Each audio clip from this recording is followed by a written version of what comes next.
The email arrives in the emotional dead zone between hope and exhaustion. You are not naive.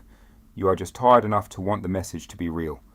The company name is recognizable, the title is plausible, the salary is high enough to feel lucky, but not so absurd that it instantly breaks the spell. Then the recruiter says something that changes the temperature of the whole interaction. She says she already reviewed your resume and thinks your background is a strong match. That sentence does more damage than people realize, because now it does not feel like spam.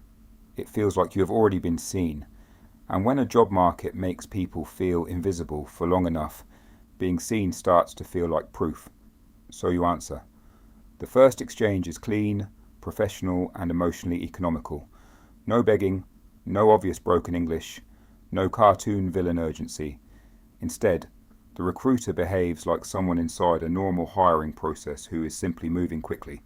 That is what makes the trap dangerous. It does not ask you to believe in a fantasy. It asks you to believe in relief. Fake job scams work because unemployment and underemployment change how people process risk. When rent is due, when a contract ended, when applications disappear into silence, when every real recruiter seems to want 5 rounds of interviews for an ordinary role, a fast and flattering message does not only feel exciting, it feels merciful. That is why the first step is rarely aggressive. It is emotionally precise. A recent Reddit post from March 10th, 2026 described that exact state of mind. The person was already suspicious, but also desperate enough to keep checking whether the interview offer might somehow be real after all. That is the hidden engine of this scam. Desperation does not make people stupid. It makes every possible exit harder to take. Official warnings tell the same story in a colder language. The FTC said in December 2024 that reported losses to job scams more than tripled from 2020 to 2023, and that in just the first half of 2024 losses were already above $220 million. A large share of that rise came from game-like online job scams, but the emotional architecture is bigger than one format. The message is always some version of the same promise. There is an opening. You are already close. Do not miss the moment. The fake recruiter rarely behaves like a classic scammer at first. That would be too easy to spot. Instead, the performance borrows the habits of modern hiring. A branded email signature, a LinkedIn-like profile picture, a calendar link, a PDF with screening questions, a request to move the conversation to Teams, Telegram, Signal, WhatsApp, or a portal you have never used before but which looks polished enough to pass under stress. The whole environment is designed to feel like procedural adulthood. You are not being hustled in a back alley. You are being guided through a workflow. That distinction matters. People are trained to respect workflows. When a process has stages, documents, and status updates, it starts to feel self-validating. You stop asking whether the process is real and start asking whether you are performing well inside it. That is how the scam steals your attention. It turns your energy away from verification and toward participation. You are no longer evaluating them. You are trying not to lose the opportunity. There is usually a turning point where the offer stops behaving like employment and starts behaving like extraction. Sometimes it is sudden. You are hired unusually fast. The interview is text only. The answers you sent come back with instant praise and an improbable offer letter. Sometimes the pivot is slower. They tell you equipment will be arranged. They mention a reimbursement check. They tell you to use a specific vendor. They ask you to verify bank details before any live call ever happens. They ask for payroll, forms before trust was earned. They ask you to receive packages, inspect items, forward devices, rate products, or complete a paid series of tasks that somehow requires your own money to unlock the next stage. And this is where the scam becomes more than one scam, because the fake recruiter is not always trying to steal the same thing. Sometimes it is identity data, sometimes it is banking information, sometimes it is money through fake checks or fake purchasing workflows. Sometimes it is labor inside a laundering chain or a parcel mule structure. Sometimes it is just enough personal detail to sell you later to somebody running the next layer of fraud. The job was never the product. You were. The most unsettling part is how often the fake recruiter seems to know just enough about you. The right field, the right city, the right last employer, the fact that you have been applying for remote roles, the exact vocabulary that appears on your resume. that can feel like evidence that the person is real. Usually it is evidence that your professional life has become easy to scrape, copy, mirror, and repackage.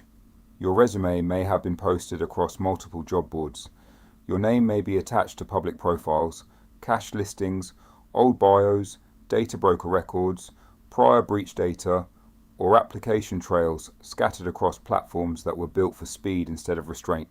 No single fragment has to be powerful, but when those fragments are assembled inside a believable hiring script, they create an illusion of intimacy. The scammer does not need full access to your life. The scammer only needs enough of your professional identity to sound like a person who belongs in your inbox. That is why so many fake job offers feel personally calibrated without actually being intelligent. They are not reading your future. They are remixing your searchable past. Remote work did something important to the culture of trust. It normalized distance. A real employer might interview you by video. A real employer might send forms electronically. A real employer might mail equipment. A real employer might onboard you through documents before you ever enter a building. All of that is real. And that is exactly why the scam works. Fraud succeeds when criminal behavior can hide inside legitimate habits. The fake recruiter is borrowing the visual grammar of remote employment. Login screens, HRPDFs, benefit summaries, scheduling links, direct deposit forms, corporate color palettes, polite urgency, and the language of onboarding. Everything looks like work before it becomes theft. And because people have now spent years living inside digital process, the presence of portals and branded screens feels comforting instead of suspicious. The screen looks official. The workflow looks adult. The silence between steps looks normal. You are not standing in front of a forged badge. You are standing inside a counterfeit office. The deeper story is not just that criminals impersonate recruiters. It is that modern hiring infrastructure gives them material to work with. Job boards make personal history searchable. Professional networking platforms reward public exposure.